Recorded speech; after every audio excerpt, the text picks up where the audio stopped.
இன்னைக்கு ஒரு சூப்பரான ஈவினிங் ஸ்நாக்ஸ் தான் பண்ண போறோம்.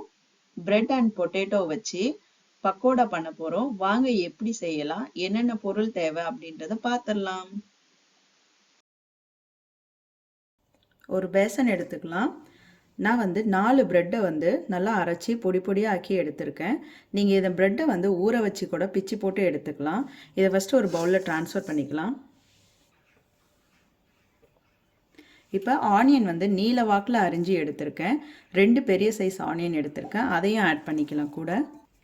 நான் ஒரு 2 பெரிய உருளைக்கிழங்கு எடுத்து நல்லாவே கேரட் துருவலில் இந்த மாதிரி துருவிட்டு தண்ணியில் அலசிட்டு புளிஞ்சு வடிகட்டி எடுத்து வச்சுருக்கேன். அதையும் இது கூட ஆட் பண்ணிக்கலாம்.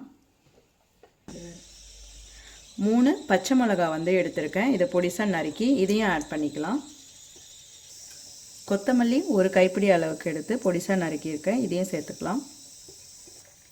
ஓமம் 1 ஸ்பூன் அளவுக்கு நல்லா இந்த மாதிரி தேய்ச்சிட்டு போட்டுக்கலாம்.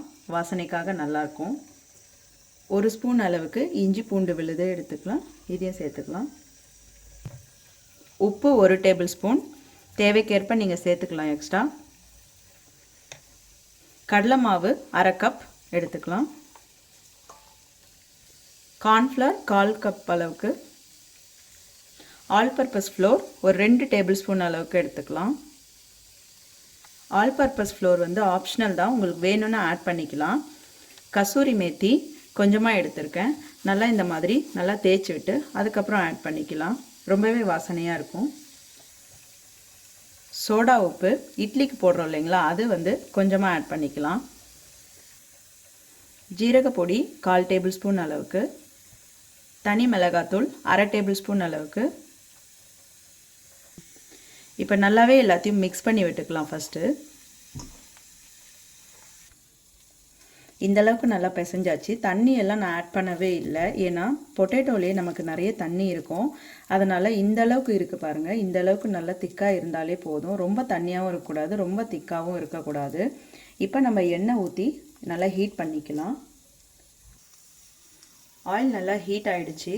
இப்போ நம்ம சின்ன சின்ன பால்ஸாக இந்த மாதிரி உருட்டி அப்படியே போட்டுக்கலாம்.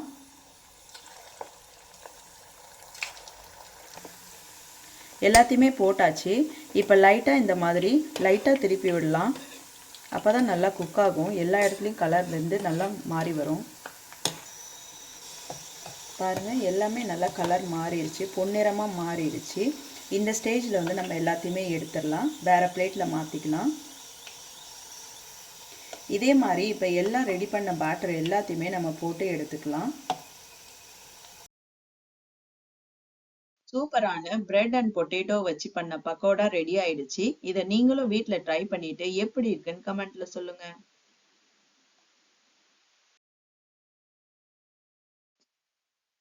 இந்த வீடியோ உங்களுக்கு பிடிச்சிருந்ததுன்னா எங்க சேனலை சப்ஸ்கிரைப் பண்ணுங்க, லைக் பண்ணுங்க, கமெண்ட் பண்ணுங்க, உங்க ஃப்ரெண்ட்ஸுக்கும் ஷேர் பண்ணுங்க.